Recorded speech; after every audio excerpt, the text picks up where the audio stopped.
Bonjour à tous. Madame la Ministre, vous nous l'avez rappelé tout à l'heure, je passe quand même à la tête positive, vous nous l'avez rappelé tout à l'heure, la vraie réussite des étudiants peut se définir de la façon suivante, c'est quand les connaissances et les compétences permettent aux diplômés de mener à bien leur projet professionnel. Et pour cela, nos cursus d'études sont là pour les accompagner, pour bien sûr transmettre des connaissances et travailler au développement des compétences, mais surtout pour accompagner l'étudiant dans ses apprentissages, le suivre dans sa progression et, en définitive, certifier l'acquisition de ses connaissances et de ses compétences. C'est dans cet état d'esprit que nous avons mis en place l'évaluation continue intégrale à l'Université de Strasbourg.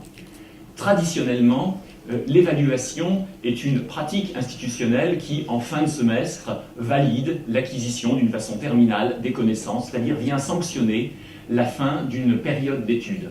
Mais très souvent, dans ce modèle, l'étudiant n'est pas accompagné en cours de son semestre pour pouvoir remédier à ces difficultés éventuelles. Donc nous avons souhaité, avec ce modèle de l'évaluation continue intégrale, redonner avant tout une dimension formative à l'évaluation. C'est vraiment l'élément essentiel. C'est-à-dire permettre, par des évaluations multiples, diversifiées, réparties régulièrement au cœur du semestre, permettre à l'étudiant de faire un diagnostic avec ses enseignants sur ses difficultés, pouvoir remédier à ces difficultés, qu'elles soient de type conceptuel ou simplement sur ses méthodes d'apprentissage. En définitive, remettre le dialogue étudiant-enseignant au cœur de la démarche de la progression des étudiants. Alors, où est l'innovation? Elle n'est pas dans le nombre d'évaluations, je n'y crois pas. L'innovation majeure, elle est avant tout dans cet élément qui vise à remettre l'étudiant au centre de la démarche.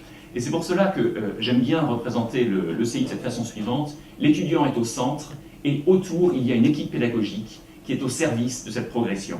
La scolarité, la direction d'une structure, directeur des études, directeur de composantes et les enseignants.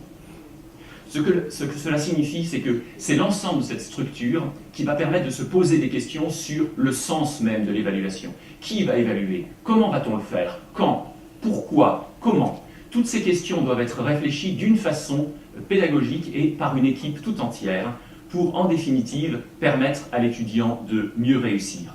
Alors, ces résultats, bien évidemment, dans une démarche expérimentale, nous essayons de les quantifier et nous avons pu mesurer que sur une composante pilote qui a choisi de rentrer dans ce processus, nous avons mesuré que le taux de réussite des étudiants au cours des semestres augmentait, vous le voyez, à peu près de 30% pour passer de 61% à 82% en 2-3 ans. Ça, c'est une augmentation quantitative qui, quelque part, peut s'expliquer d'une façon extrêmement simple.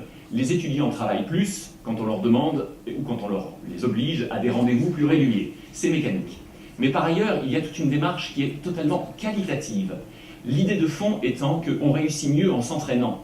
C'est vrai dans le sport, c'est vrai dans la musique, c'est vrai aussi dans les études. Et de ce point de vue-là, on peut permettre à des étudiants de réaliser des tâches plus complexes en fin de semestre si tout au long du semestre, on les a aidés à rentrer dans la problématique des attendus. Donc c'est ce que vous voyez avec le deuxième diagramme à droite qui nous montre l'évolution des diplômés avec mention, qui était très largement minoritaire à gauche du diagramme, avec, vous voyez, cette courbe marron qui est très élevée, et qui, inversement, sont devenus minoritaires après quelques années de passage à l'évaluation continue intégrale. La difficulté principale de cette évaluation continue intégrale, c'est qu'elle ne se décrète pas, elle ne s'impose pas. À partir du moment où c'est une problématique d'une équipe pédagogique, il faut que l'équipe pédagogique tout entière se l'approprie. Donc, il y a une démarche de composantes. Le deuxième élément, c'est qu'il doit y avoir une démarche d'établissement qui est là pour accompagner ses collègues. Ça a été vrai à Strasbourg grâce aux outils de l'IDEX. Ça a été vrai par une politique de formation qui regroupe l'ensemble des vice-présidences impliquées, la vice-présidence formation, la mienne, la vice-présidente déléguée à la réussite étudiant. C'est vrai aussi grâce à la mise en place à Strasbourg de l'Institut de développement et d'innovation pédagogique qui accompagne les collègues dans la question qu'ils se posent autour des évaluations.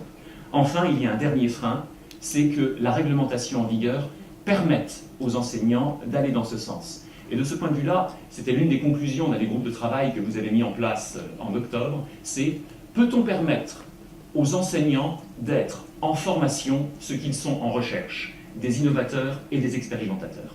Je vous remercie.